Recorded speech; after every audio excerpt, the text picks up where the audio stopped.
I'm going to show how to change a lawnmower spark plug. If a mower won't start and you've checked the obvious, gas in the tank, proper starting procedure, and that a safety device not being engaged isn't preventing the mower from starting, this mower won't start or run unless the safety bar is held against the handle.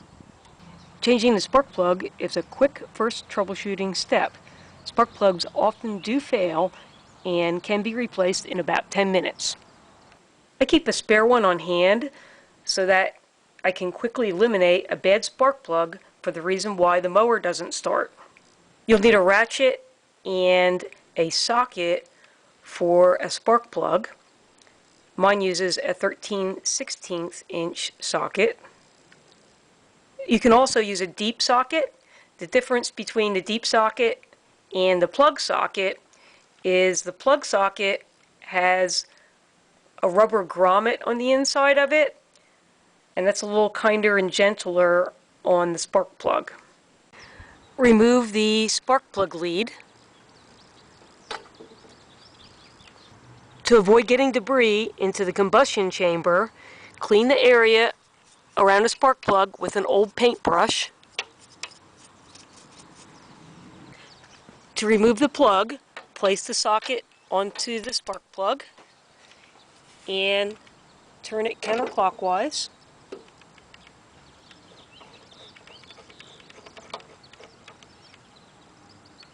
Get the correct plug for your engine. You'll also need to know the gap setting.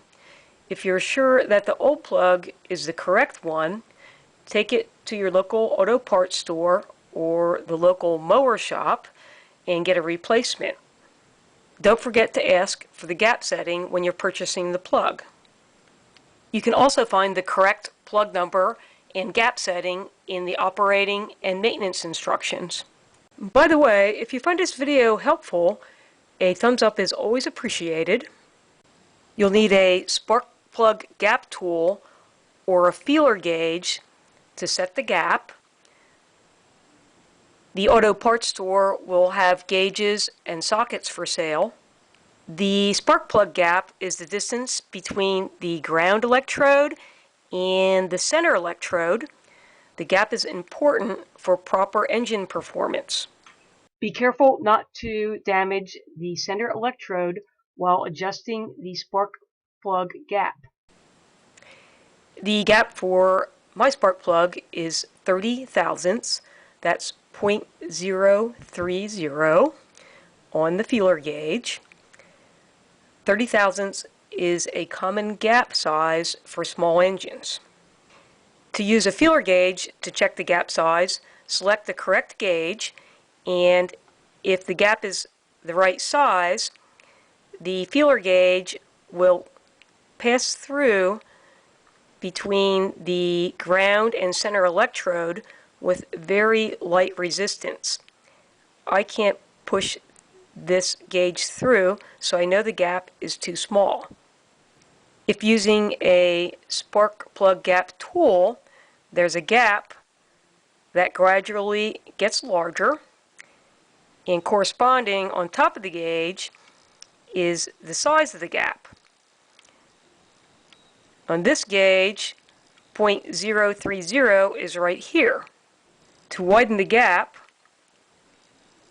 I'm going to take my tool and put it between the ground electrode and the base of the threads,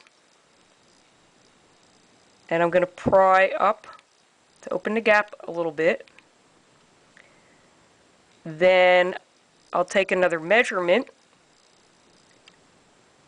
put the electrode between the lip on the gauge, and then slide it as far as you can till it just gets tight. And this is still too small. I've adjusted the ground electrode so that when I place it on the gauge, it slides and it meets resistance so that the center of the electrode is at the 0.030 mark.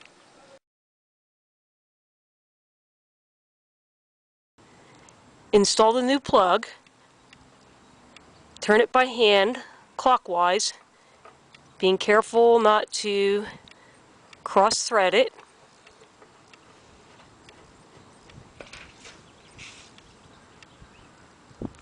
Turn it till it's hand tight.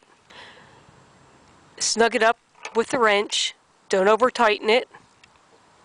Just until you meet resistance, should be tight enough. Reinstall the spark plug lead.